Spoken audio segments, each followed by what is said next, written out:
Marlon Marshall, welcome to CharterFolk. Terrific to have you. I appreciate you having me, Jed. Good to be here for the first time. Hopefully, first of many.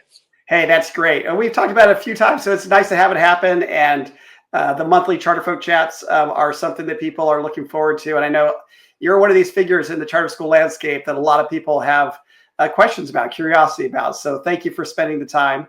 I think that it might be good just to start a bit with your background.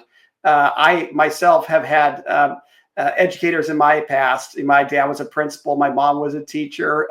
And I know your mom was. Do you mind just saying what your educational experience was and how you would sum up your experience as a student in framing your work now as the CEO at City Fund? Absolutely. First and foremost, I appreciate you, like I said, but also just want to thank subscribers, listeners. If you're subscribed to CharterFolk, you're more than likely either really care about the issue or you are knee deep in the trenches. And so if you're knee deep in the trenches, it's only possible. This work's only possible because they're doing that. So thank you to everybody who's listening to this right now and doing the work on behalf of kids across this country and families. Jed, I grew up in St. Louis, Missouri. I was the third of three kids. My sisters were 12 years older than me and 9 years older than me. And then all of a sudden, woohoo, I showed up. And I bring that up because my mom put them through the traditional public school system in a suburb of St. Louis.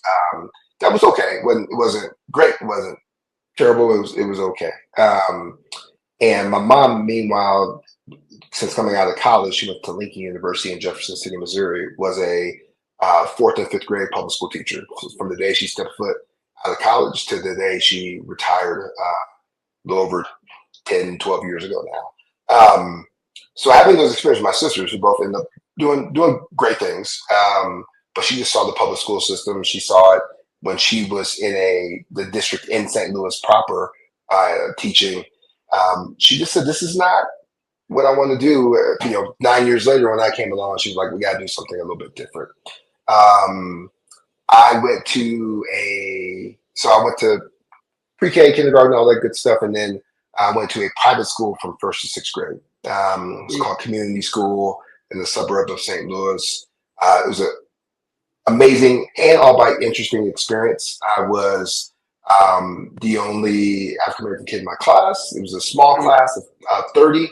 But I got a very, very great education. I was like reading at a very young age. My mom was laser focused on that.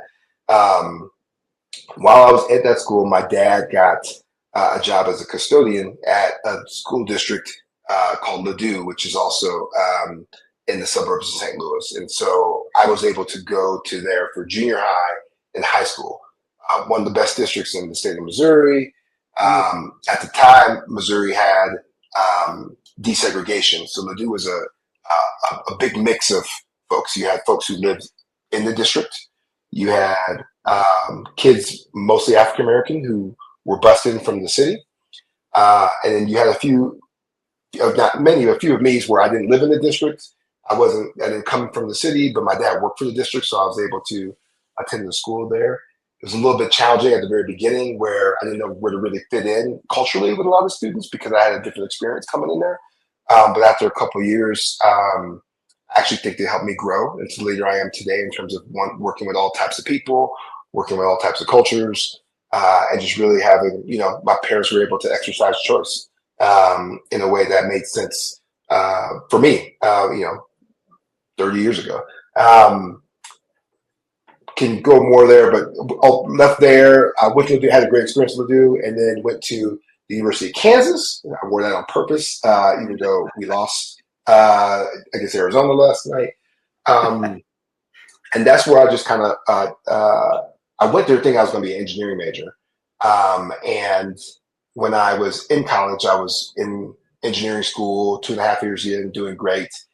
Somebody had asked me to run for student senate, and I got the bug when I started doing government on campus and realizing what the power of relationships can do to make change on a single campus. and was student body vice president at the university, et cetera. And so both the experience from going to a private school, then a public school that had a mix of folks, then going to university and learning a little bit of leadership skills, I think just helped me learn how to work with people. And I changed my major 2.5 years into communication studies because I just said, I want to follow this political bug and see where it takes me. Which my mom at the time was like, "What are you doing? Go work at Microsoft." And I did, and I changed into communication studies. Went to finish there, and then a couple years after school, found myself in my first campaign. So can go more than that in a little bit, but the education piece of everything really set me on the path of where I am today. And it all started from my mom being that public school educator, really having her own opinion and knowing of the system, working first to get basically a scholarship for me to go to that private school, figuring out for me to get into a public school that she thought was good, but necessarily wasn't the one I lived in. So the choice piece really stuck with me from the first on. And I remember when I was in college, I was just like, and seeing how my mom had to use her own resources when she was teaching for school, but then I'm at this school that has computers and all the whatnot. I was like, these inequities don't make sense to me. And is there something I can do about it? And so I actually got involved in the political part to try to change elected officials first. And then love that many years later, I found myself on this and here at City Fund. Well, I spent 7 years in the classroom, 6 of them as a 5th grade teacher and 1 as a 4-5 split. So like your mom, I'm an elementary school teacher, 4th and 5th grade. I'll try not to go, totally maternal on you here. But let's dive back in. The St. Louis story is fascinating to me. I do have a son now who's going to school in St. Louis, and everywhere I go, I tend to wear the CharterFolk lens, and I look at the landscape. I describe it as one of those stereo view posters, where if you look at it with the right focus, the 3D image leaps off the poster. And once you see it, you can't believe that anybody else can't see it. I go to St. Louis, and all I do is I look at it in the way, and the things pop out. And I will say every city drives me crazy. I mean, if you go to Newark, it drives me crazy. Nashville drives me crazy. Memphis drives me crazy. The District of Columbia drives me crazy. And I often think that it's impossible to see what we need to see without taking that multi-decade lens. In Boston, when we were at the conference this year, I wrote, this really long piece about Brown versus Board of Education, Milliken versus Bradley, which came along, 20 years later and basically dismantled a lot of the Brown versus Board of Education story of integration. And I just feel like our world doesn't know it. And our world doesn't realize that we are, in fact, the continuation of the Brown story with legitimate reasons for hope. So if we look at St. Louis, before we get to the charter school stuff that's happening there that's really encouraging, I just think we have to talk more about the Delmar Divide. The Delmar Divide is so famous that the BBC in another continent, they do an entire documentary about the Delmar Divide and what it's meant for St. Louis, but also, hey, people outside the United States should understand the United States has Delmar Divides going through virtually every city in the country. Can you just tell a little bit about what the Delmar Divide is and how it might have affected your growing up? Yep.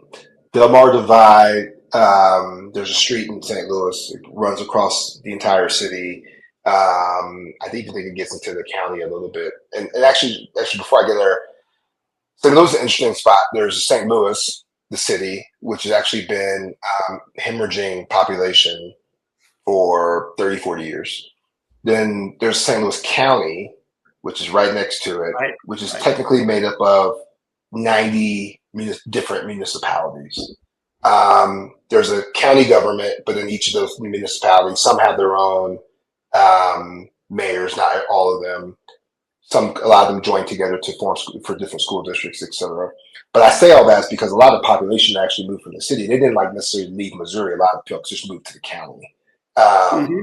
And so the whole area is 1.5 million people. I think give or take a few years ago.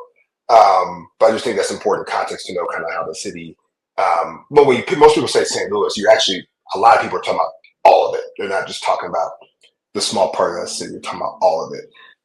If you grew up there, you're talking about all of it. I don't say I'm from Richmond Heights, Missouri. I say I'm from St. Louis, Missouri. So Delmar is a street that kind of cuts through the entire city, and I think it even gets into the county a little bit. And you grew up, north of Delmar was as folks would say back then, just not great area, poor, not developed, underdeveloped, et cetera, all the things that you come to see in many urban communities across the country, in certain parts of those communities, which is really saddens, like how can we as a society not figure out how to support areas and build and grow and flourish. And it sounds like Delmar is a complete difference, right? It's it's where people do economic development and more flourishing. I won't say it's flourished, but it's more flourishing, things of that nature. My son's school is, for sure. Yeah, exactly. And I didn't realize this living in St. Louis. It wasn't until I actually got to University of Kansas where I kind of realized some of these pieces kind of clicked for me. But one of the common questions you ask people, and I still do, to this day, when you meet somebody from St. Louis, is where'd you go to high school? And that question is it's kind of interesting. Like, you think it's kind of funny. It's like, oh, you went to this high school with it? Like, there's some alumni catch up part of it, but it's also just it's a question about class and segregation in the city, because different high school, like based on St. Louis, it is a very segregated area when you take the totality of it, and based on the high school, it kind of tells you where you live. If you were growing up with resources. I tell people all the time, Ladue, again, was a wealthier suburb in St. Louis. Like, I got to go there because, again, my dad, who was custodian, worked in that district. I tell people I went to Ladue, and they're like, oh, right? And I'm like, but you have no idea about my background, my upbringing, and how blessed I am to be here, and how much my parents gave for me to be in this spot right now, right? And then to your point, you just see that in many cities across the country, right? And I've seen St. Louis ebb, I've seen it flow. I was back in St. Louis in 2008, a few years after college, working on a campaign there when Obama was running for president. And there was some economic development going on, like I saw it. And then, you go back a few years later and things just kind of had dipped off, right? And I just agree with your point. You see that in many cities across America. There is some Delmar. It may not be as stark, but there is some Delmar, and it just tells you. To me, it goes back to your point about learning your history. If you think about the public school system, it is built on many neighborhoods, and many neighborhoods were built on redlining, right? And so, investments and resources were all done in a very purposeful way, and continues to sustain itself. So, again, I'll stop there. I think I have a lot of hope for my hometown. I have a lot of hope for many cities across this country, and I think the work that we're doing, the work many folks who are listening to us are doing, gives me that hope. But it does require folks to have access to great schools no matter where you live. And I'm very pro as an individual. I'm very pro neighborhood schools. I'm also very pro if that neighborhood school doesn't work for you, that you should have an option that does, that is not, requiring you to figure out how to negotiate the system like my mom did. Yeah. I'm thinking about Coates's, famous article, the case for reparations.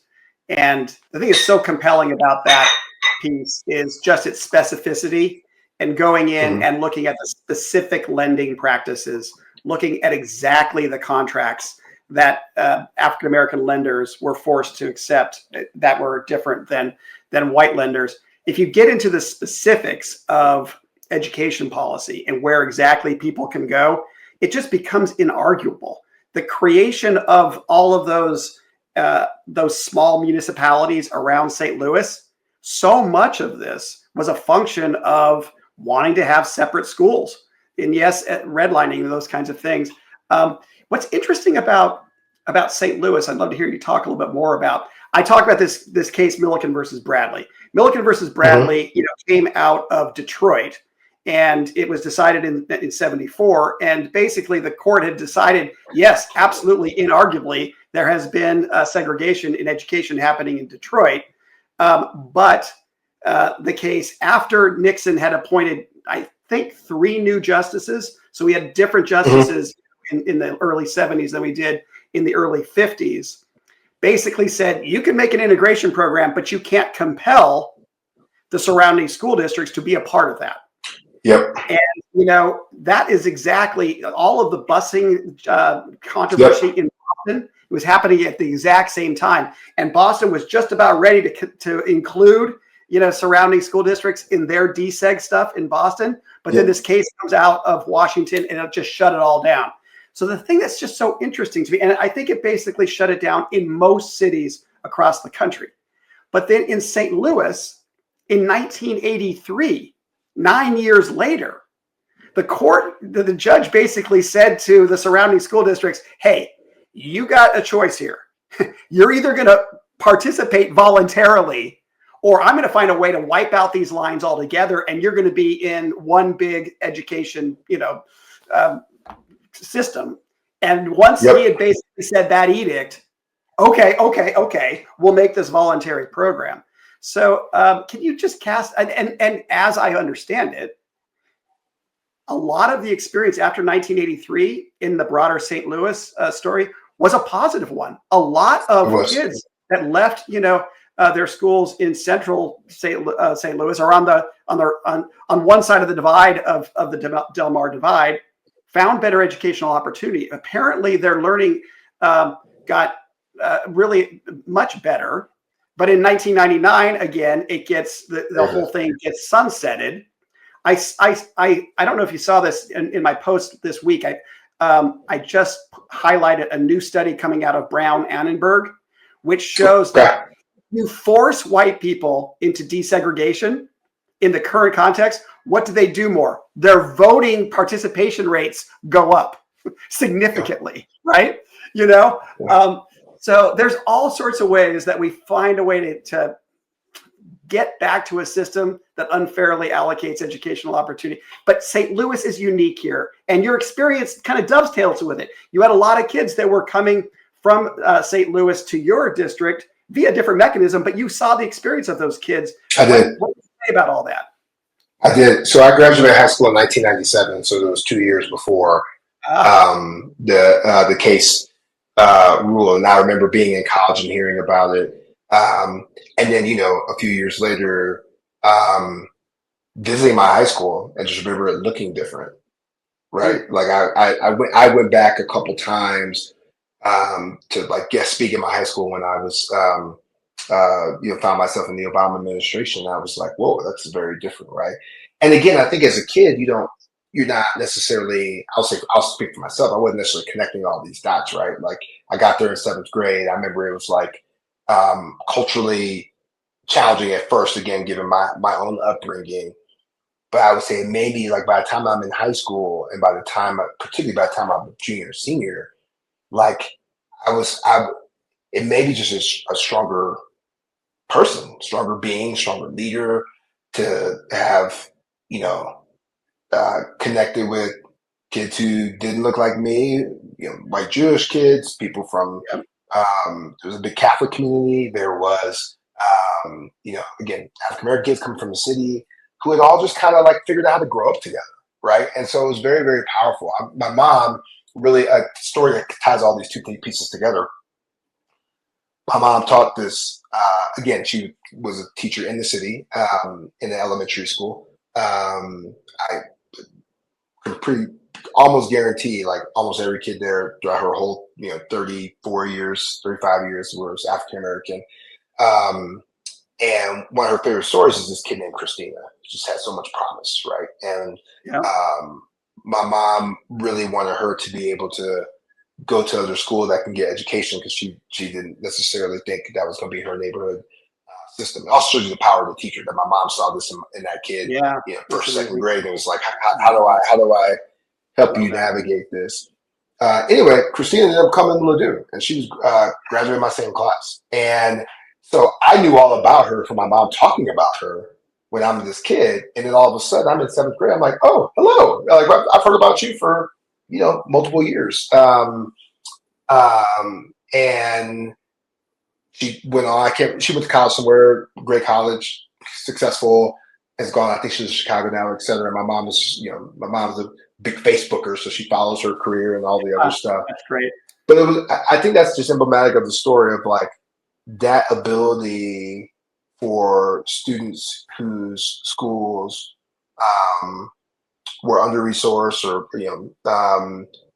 didn't necessarily continue to move up to meet different bars, had not like, they had to get on the bus and they had to drive 45 minutes. Yeah. But that 45 minutes was to them to have an opportunity. Not only from obviously to get a great education, but again, I just want to keep emphasizing the cultural mix of folks made all of us better. It really did, right? It just made all of us better. And that when I went to grad school in Georgetown in 2017 and got my public policy master's, and I did a bunch of research on schools. And I think it's Louisville. There was a big study on just integration and how that the outcomes for all kids went up. Right. So I do think that cultural piece was really important, and busing provided that in St. Louis. And like you can make an argument that's the best way or not or however else we're doing it. And I think that can get into some of the work we can talk about in St. Louis now. But I will say, I saw firsthand the opportunity it gave many kids. Again, it wasn't busing for me, but I was still driving 20 minutes to get to that school with my dad every morning who was working there. And that was opportunity for me. Right. So that was, again, our own way to exercise choice. And yeah, you just got to I live in Denver now. And one of the things I love about the system in Denver, just to compare it, you're guaranteed a spot in your neighborhood school. I think that's great. Yeah. And if that doesn't work for you, you can opt out and pick up to 13 schools in the lottery and get assigned somewhere else. And so I can walk to school if it works. And if that doesn't work for me, I can go somewhere else and you got to figure out how to get there. But anyway, to your point, it's like, how do we have this mix that both helps schools get better, but also helps kids be with kids who may not look like them, may not grew up like them, you get all those different experiences. So then when you go to post-secondary or whether it be college or career or whatever, you have engaged with many more people in the world that will prepare you for the next phase of your life. It's great. I could stay focused on this for a long time and whatever. People want to hear from you on a wide range of other topics, but I think that my experience with CharterFolk across the country is the depth of knowledge in our world is higher than it is in the general population. It's higher than it is, I would say, even in the general education provider population, but it's not enough. It's not enough. And when our world knows the details a little bit more about how much unfairness is actually cooked into our system of public education, they get additional ganas to go after it more. Oh, I know now why we exist. I know now why we've got to keep growing. I know now why we got to build our advocacy chops to be able to push the entire system to purge itself of some of these inequities that are still there. So I may be reading it differently than you, but my sense is, man, we can tell a great story in Atlanta. Man, we can tell a great story in Newark. Every single one of these cities. But let's go to some other things here, or let's just start to like go some concentric circles related to this. ProPublica is one of the places that I read often when it comes to like telling this history accurately. ProPublica wrote a great piece in St. Louis. I was just reading it again last night at post Ferguson, and to like look at the experience of Michael Brown in education and all of this. And I just thought it was stunningly great. It was co-written by the New York Times, but ProPublica clearly took great pride over having authored this thing. I read ProPublica in those contexts, and I think they're a great asset. They should be a great ally. And I turn around the next day and I see ProPublica writing the most unfair garbage about charter schools that I just can't understand the disconnect. And so with your political background, now having played such a key role among some of the most prominent Democrats in the country, deep relationships with many in the progressive wing of it, that probably find ProPublica a source of trusted information. What is it that we need to do to get to the point where ProPublica's, interpretation of history and its ideas for the future come together in some kind of unity that more directly aligns with what we're trying to do here? Yeah, it's a great question. Well, one, and I think we do some of this, and so I think some of it we just need to do stronger and better and all those good things. But first of all, you kind of use a word that I want to just highlight, which is relationships. And, having spent 2 decades doing political work, nothing gets done without relationships, right? Nothing gets done without the ability to have conversations, right? And I think early on in the charter space, and I will say this from I've always been, I would say, I don't want to say outside observer, but when I worked in the Obama administration, I knew a lot about what was happening with charters. I was working a lot with the Department of Education when I was working in the White House. And so I kind of saw the strategy, and I kind of appreciate the strategy of how do you get in the system to change it from the inside out, right? And I think that's a smart strategy. And there were some talking points that I think stuck for people on in the progressive space that I think are just not true, right? So anti-union. I don't think charters are anti-union. I think charters are pro-autonomy. And how do you have the space you need to be able to teach kids and do what's best for your school, right? That doesn't mean you're anti-union, but I think that is stuck with some folks, right? Let's see. There was another one I was going to say. Anti-traditional public school. I don't think charters are anti-traditional public school. I don't think people in this movement are anti-traditional public school. I think there could be multiple ways to educate kids. And how do we figure out the best mix in a community that works for that community that breaks down the barriers that you spoke about, right? You see DC is a good example. About half the kids are in charter schools, half the kids are in traditional public schools. We've seen DC outcomes rise. There's more work to do in DC, but DC also on the last NAEP scores actually kind of stood out and did okay, right? So it doesn't mean that there's not room to grow, but it means some people, those talking points are kind of getting to people's heads on the left, and they've been reinforced and reinforced and reinforced. And I think the first step to break through some of those things is just to build relationships. One of the things I'm trying to do in this seat is do more with the media. Not necessarily, you're not going to necessarily see me quoted in a bunch of New York Times articles, but I do have a lot of relationships with folks from my previous career path. How do I do that so we can have a conversation, right?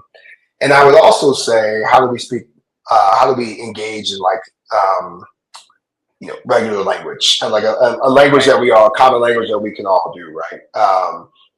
I found many times working in the political space, we were quick to say look at these facts and look at this and look at that. And that's great.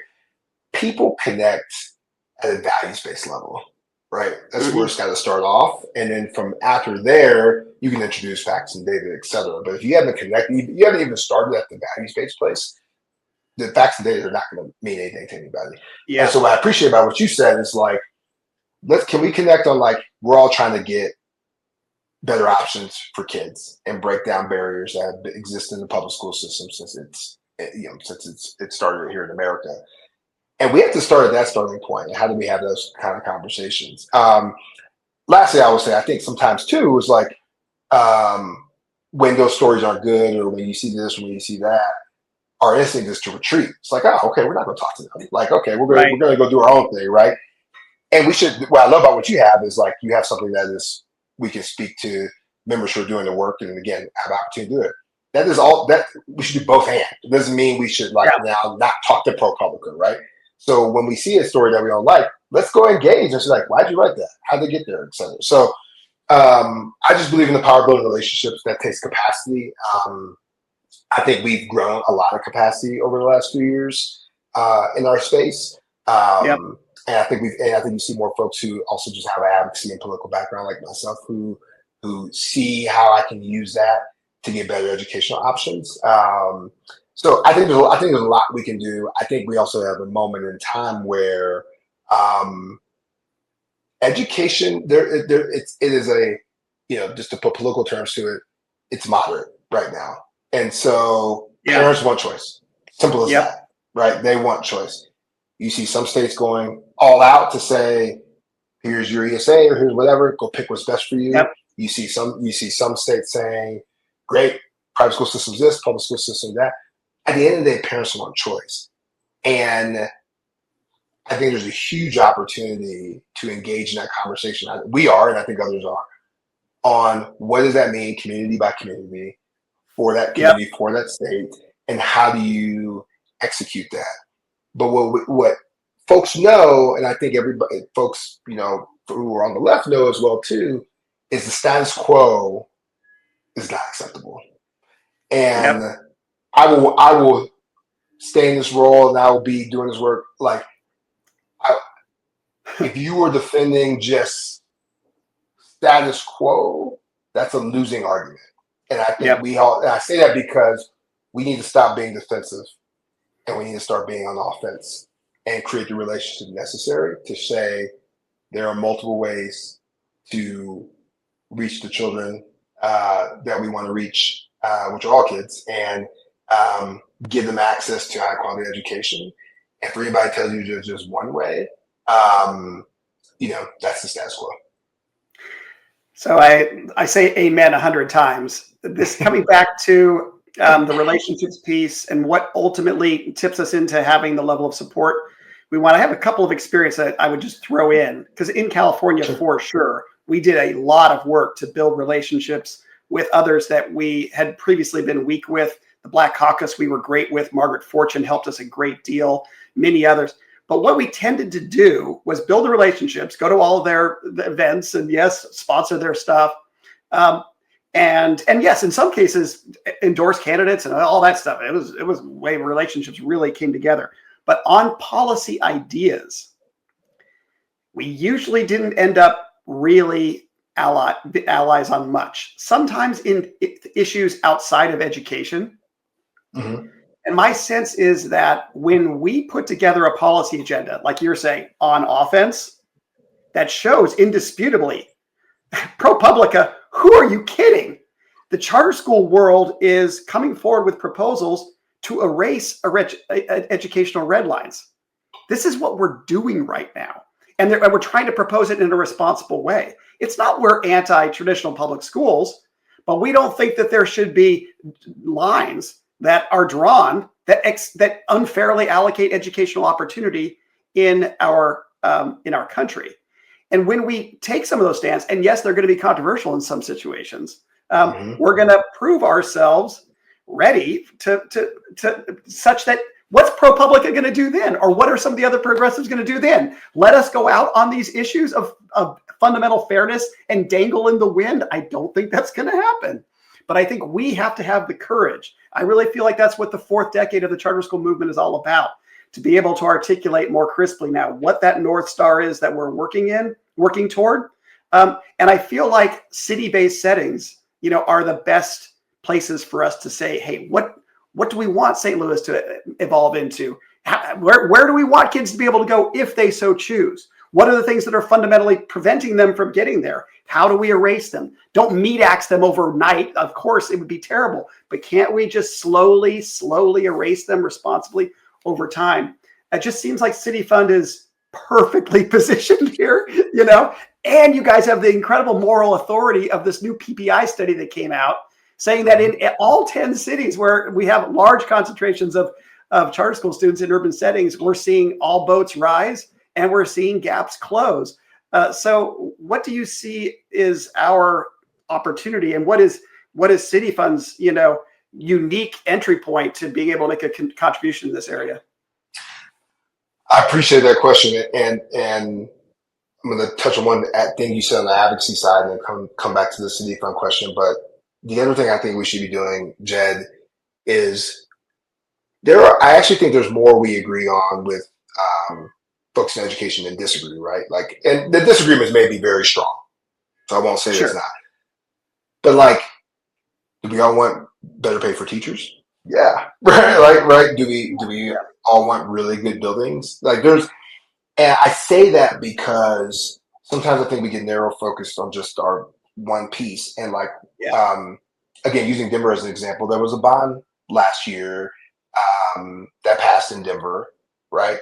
Union supported it. The local advocacy group, Denver Families for Public Schools, charter advocacy group, they supported it. So how do we also, on some of the things that we know are just essentially bread and butter issues in education, we should also be advocating and taking lead on those things, and not just being like, oh, okay, they got that, but we're going to do this. But it's like, no, to build the relationships and the capital to go have some of the other, when we have the sticky issues, we've shown also like, yes, and like, so anyway, I just wanted to like say that out there. Yeah, no, I like that. I like that a lot. Let's be on offense on the things we care, and it's more than just the charter itself. That there's more that runs the school. That's the center point to be able to make the schools that we work with work. But there's so much more human capital, et cetera. So I just want to say that I'm excited about what's going on in City Fund. Look, I think one of the things you saw back in the Obama administration, I think you're seeing this now, is place-based work. And I say that because there's a whole conversation on what's happening at the federal government level. I think one of the things it means, though, is what does that mean for states and local, right? And I will say, we talked a lot about St. Louis, right? That's Eric Scroggins there is doing amazing work, and it's also very different. Like what he's doing, it's strategically related, but it's very different than like the work in Atlanta or the work in DC. And so there's a one size fits all approach. And that's what I love about our work, because we're like, let's go find really great leaders who know these communities, who know the history. I love the point that you've been bringing up, the through line throughout this whole conversation is the history. There's a United States history, but there's a St. Louis history. There's a DC history. There's an Atlanta history. There's a national history. So who knows those histories? How do we bring it all together to come up with a system that could work for those communities, right? And so we're currently in 19 cities across the country, seeing remarkable work. You mentioned the PPI study, and that's, we're proud to support the advocates and organizations on the grounds who are growing great schools, doing great advocacy. And my goal over the next few years is like, can we take that to more places, right? And so excited to try to figure out what that means, and if we can do that. And I know we can, because I see the reason I feel good about that is the leaders on the ground. And since I've been in this seat, since I've been at City Fund, but since I've been in this seat, I always hear, talent's a challenge, talent could be a challenge, et cetera, in the education space. And I don't disagree. There's more we got to do, obviously, to protect teachers. There's more we got to do to make sure they're not doing 8 jobs at once and can really focus on teaching. So I agree with that. But I also see, people moving back to the communities that are from the start of school. I also see people saying like, hey, I really want to go run this. I want to go run an Ed Champion, which are the nonprofits we support that are the ones helping the growth of charter schools in that community. I really want to go back to my local community and do this. I did this for a long time over here, and now I'm ready to come home, right? And so I've seen that more than ever in the last 2 to 3 years. And I think you're going to see people keep wanting to do that, because your connection to home, your connection to the movement. And so while, despite some of the challenges out there, I also see a lot of energy and opportunity. And I think it's all going to be locality by locality. And I think that's what's exciting about our work, and being able to partner with other great organizations who are interested in growing great schools. But ultimately, I just think this work is leader focused, and when you have a great leader running a local nonprofit, they are going to be able to recruit great people who want to start schools, and everything kind of flows from there. And then I have been, just to your larger point about what you did when you were back in California, as I have started to visit many of our cities and see the work that they're putting forward. Like, I was at a dinner a year ago, 600 people in the room, and all from all across the community, and Yep. and that took a long. It takes time to build that, but Yeah. we have to be intentional. We have to be smart, and we can't be siloed where we're just like, okay, we're just gonna do our little piece over here. No, Yeah. we're trying to build a movement to change the way people not only view the public education system, but experience the public education system in this country. So I really want to get to a few questions about all of the craziness coming out of DC. I think you have a very unique perspective here and can probably help us. But before we get there, just one last question here. You know, I obsess on advocacy structure. You know, I don't know how often I write at CharterFolk, hey, charter school people got to put $25 per kid into their membership organization so they have the advocates. Hey, we got to build C3, C4 stuff. I talk about Starley doing it so well in Texas. Now she's bringing all that to the national organization. Governor Engler, you know, earlier this week wrote a post at CharterFolk saying, hey, all you charter school people, you're all worried about Washington, but you're not paying enough attention to there are going to be 38 governor's races before 2026. You got to build your local advocacy infrastructure and get ready to go. It seems to me as though cities are a particularly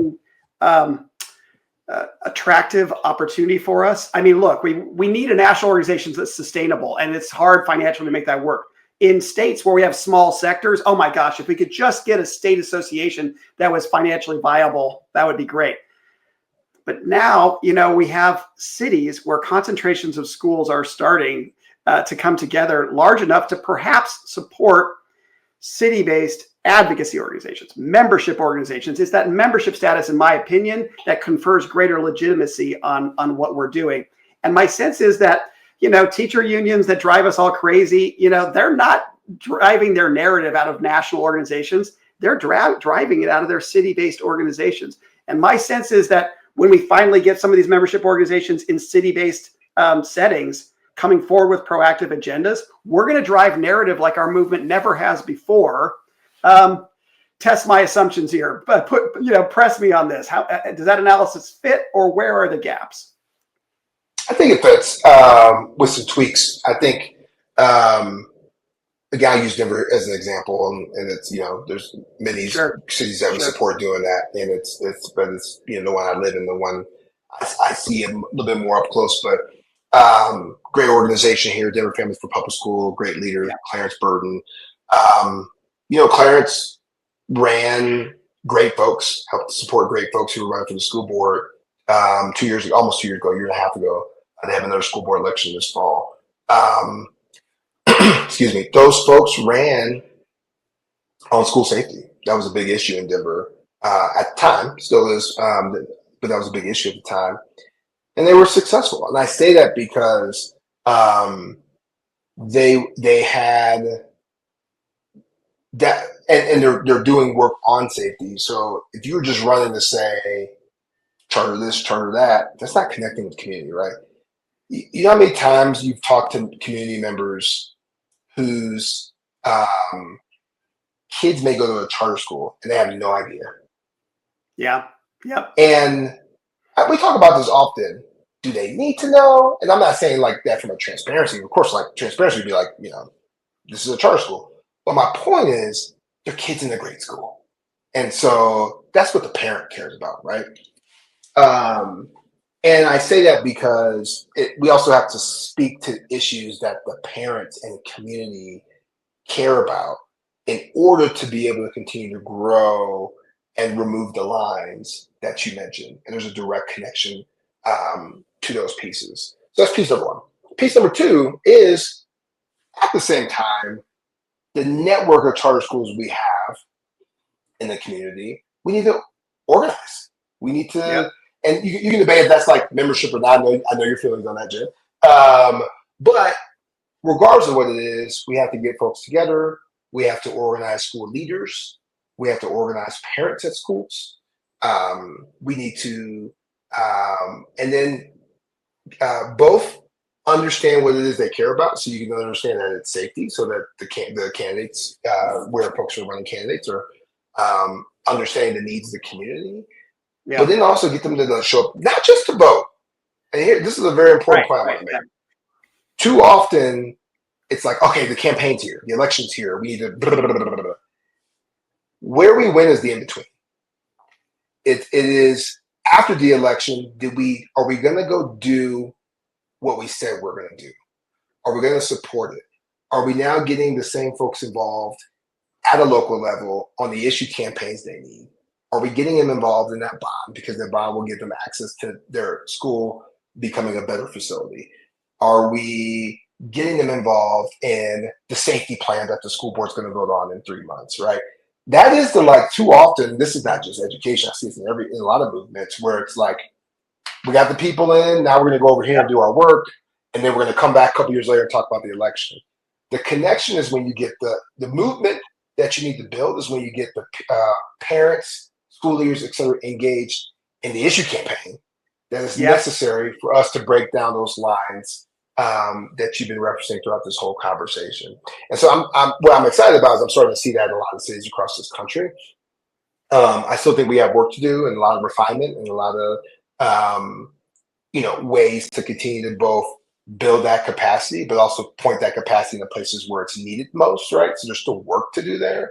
Yeah. But it's something I'm starting to see a lot better. And it's an important thing for me sitting in this seat is to continue to push that point home at a city by city level, right? 'Cause to your point about the city piece and the bond in Denver or the safety issue campaign in Denver is very different than what may be happening in San Antonio now, another one of our cities, right? And that's why you have to do it at a local level. And I think where we come in is we can provide not just resources but strategic support on how do you build that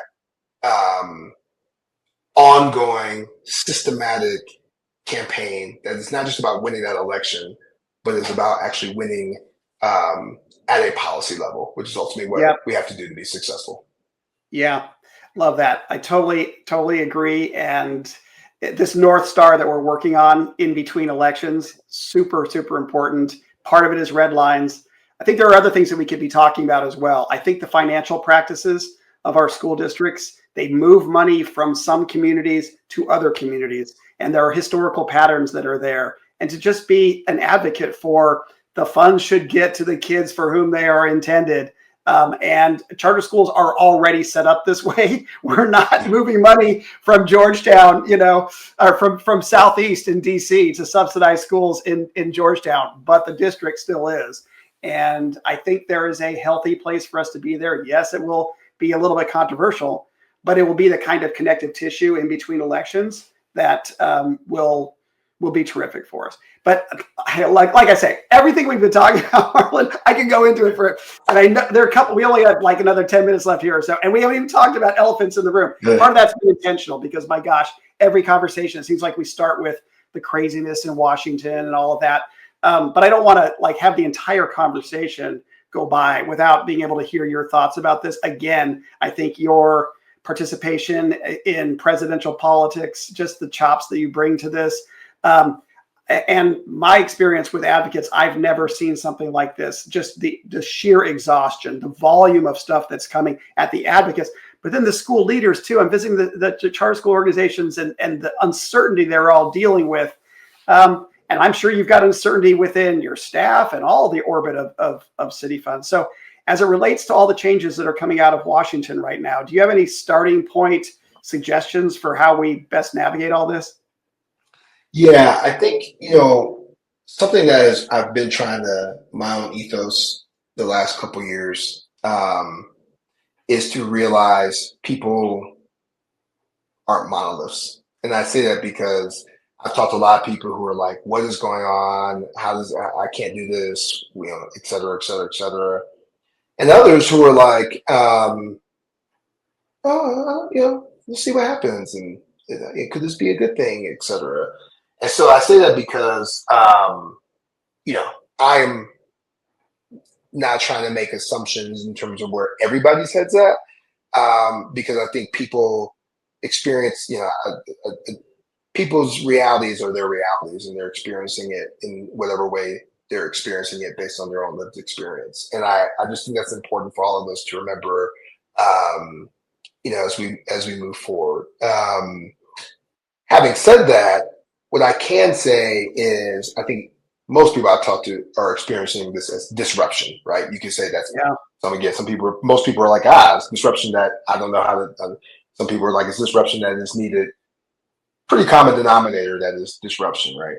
And again, how you as a person experience that, is how you experience that. I tell my team all the time, if there's something you need to help as we are going through this period of disruption, if we can be supportive, to let me know. And the work must continue, right? It's like, how do we can't, now more than ever, we actually have to figure out how are we operating in a way that's going to continue education, provide access to education for kids in the communities that we serve. I'm also a believer, and maybe I don't. Anyway, I'm a believer that with disruption provides opportunities. Yeah. And so going back to my point also about, and I know, every few days, if not every day, there's just new things that we're hearing about. It's like, how do I interpret this? How do I interpret that? What does this mean? What does this mean? Federal courts are like, stop this. Some federal courts are like, keep going. Like everything, right? And so how do we all kind of step back and say, I don't think any of us are going to know definitive answers on everything for weeks, if not months, if not longer, right? Because some of this will be battled out in courts. Some of this, you'll have an executive order signed, somebody will challenge it, it'll go to court. Does that matter? Like, there's all that kind of murkiness that none of us are going to know. And at the same time, how do we step back and say, okay, knowing there's this general disruption, what does that mean for what I can do locally? And frankly, what does it mean for what I can do at my state level, right? Yep. And again, I'm not saying this is an easy thing to do when there's like a lot flying. But one of the things we are doing with our many of our grantees is like, what does this mean for you? And what does it mean? Like, what offense can we just do amidst the disruption? Because again, it provides an opportunity for change. And what role can we play in the way that change goes versus waiting for change to happen to us? I'm just a big believer, like, let's not wait for things to happen. Let's make them happen. Yeah, I like that. And so, and that, again, I'm not saying that's easy. So I don't want to be like, oh, okay, all this is going on, and then we can just go do this. Like, that's not my message. But my message is, to your point, what's the North Star? There's an overarching North Star of like access across the country for kids. What does that North Star mean in that state? What does that North Star mean in that city? And amidst the disruption, how can I get what changes? Like, can I be proactive about to get there, right? And so that's how I'm trying to navigate right now. That's how we're trying to support. It is. I'm not saying that's an easy thing. We have grantees who've lost federal government grants. We have.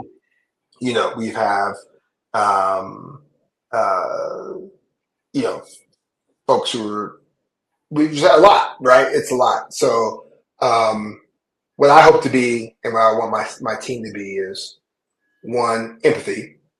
Because again, everybody is experiencing this in different ways. And so how do we just be as empathetic support for folks?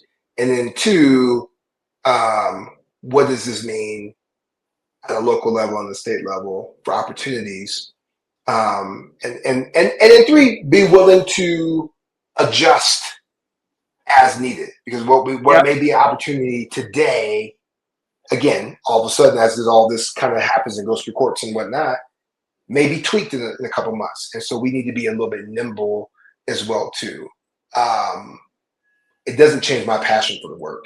And I hope it doesn't change other folks' passion for the work also.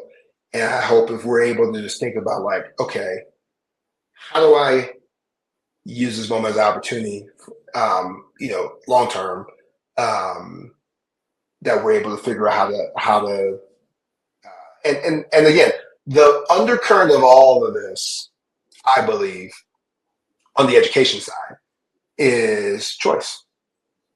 Yeah. And that's something that we care about. And so what does that mean again for us, and what can we do there? So that's just how I'm navigating it. And again, it's not easy, and we're tracking everything. And I think the biggest thing we're trying to do from our end is just support our grantees on how to navigate it within their communities, and connecting them to folks that they may, and also have them talk amongst each other to compare notes and figure out how to best navigate everything as we move forward.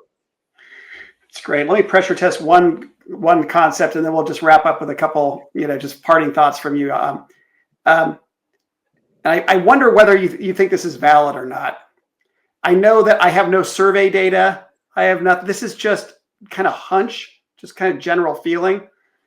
I was in the seat at CCSA when Trump 1 happened. I know what those early months were like afterwards. I know the kinds of conversations that we were having then. There were a lot of conversations about our values.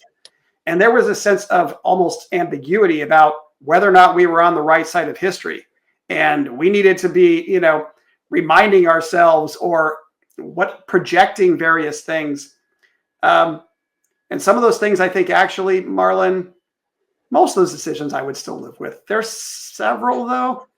I don't know if I would do it the same way. And it was born of the fact that CharterFolk just hadn't been having as many conversations about values and what we're really trying to do and some of these historical issues.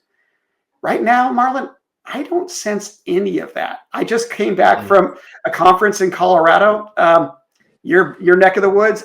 I mean, there was so much optimism and a sense of a quiet confidence. Hey, it's hard. It's crazy right now. We're going on. I was in DC, saw several charter schools, school visits, never came up. Hey, it's hard, but hey, we're inarguably offering something of value. Just got back from this California conference, where I would say the same thing. Do you sense that we're perhaps in a slightly different place than we were in 2016? Hey, it's crazy. Hey, we don't have everything worked out. We still have some errors within our movement that we could correct. We could still get more leaders of color to have more legitimacy, in all sorts of things that we're doing. But this worry that maybe we're a part of some plot, that maybe we're not a constructive force after all, I don't hear any of that. Any reaction to that? No, I agree. Look, I think in general, 2016, I think surprised a lot of people. Again, regardless of who you voted for, I think it surprised a lot of people. And I think there was a couple of years where people was like, what do I do? I don't what's interesting, Jez, I've been I remember reading history, in high school and junior high, et cetera, and then looking back at moments and frankly talking to my parents now who are still alive. My dad is 90 and my mom is turning 80 soon. And I hear stories from them about growing up that are very different than how I grew up, right? Two African Americans, my dad was born in the 30s. So it's just very different, right? Yeah. I remember reading that and being just you reading it and you hear about it from your family and just being wow, and it feels so long ago, et cetera. And I just recently realized we were just living in a very historical moment. And that when my kids get to the high school, they're gonna be reading about. Yeah. And I say that in a way of I think in 16, 17, 18, you're I'm what's happening? I don't know, whatever. And And I think now people are like, again, whether you agree with things going on or you disagree with things going on, there's just a little bit like more, okay, like certain things are in my control, certain things are not. This is how I'm gonna move forward. How do I, again, how do I, uh, if I have opportunities, how do I move them forward?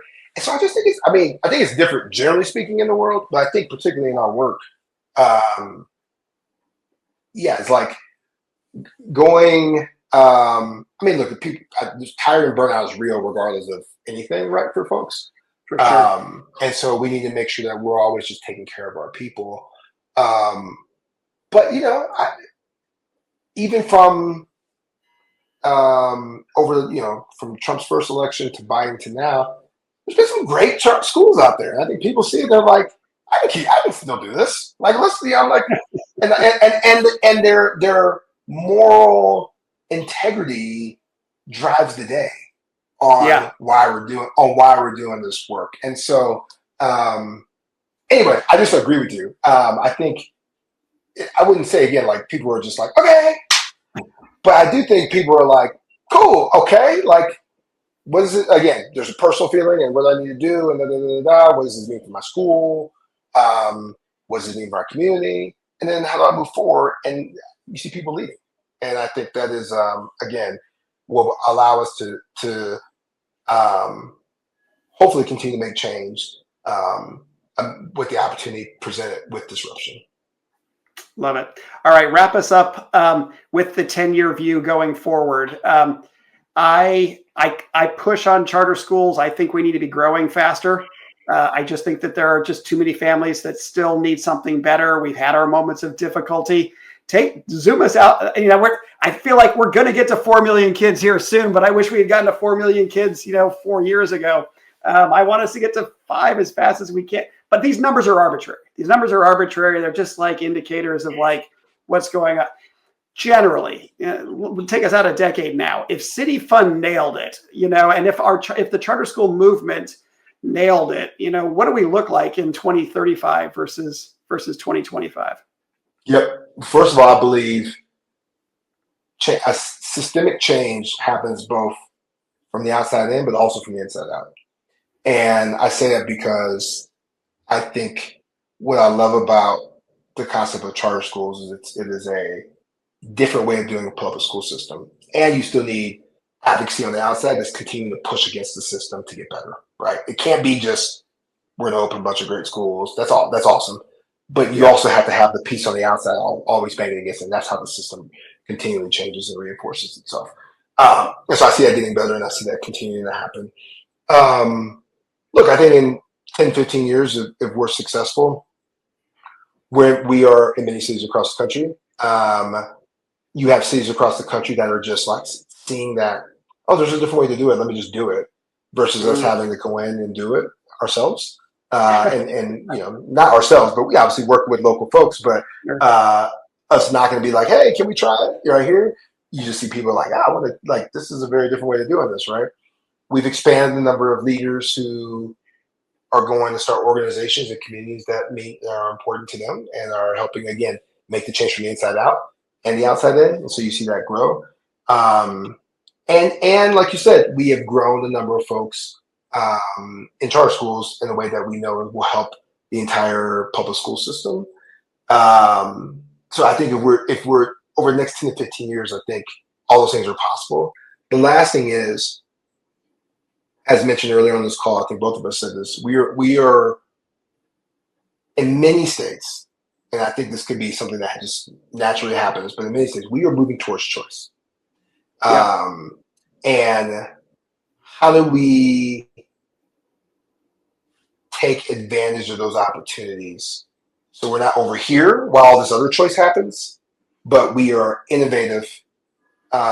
We have figured out, we are on the forefront of how AI should work in schools that allows teachers to teach, but also get supported with all the things they also have to do. And, what does that mean? We have led the charge on what does post-secondary mean in this new world and how do we connect the schools that we're working on, that we are opening, to connect to like the next frontier? Like, how are we leaders in that space?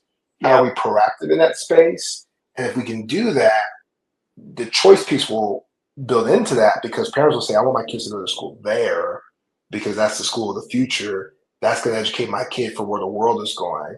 That requires us to lead, and requires us to, again, take advantage of opportunities, then to say, okay, let me see what this system is going to look like, and then whether we react to it.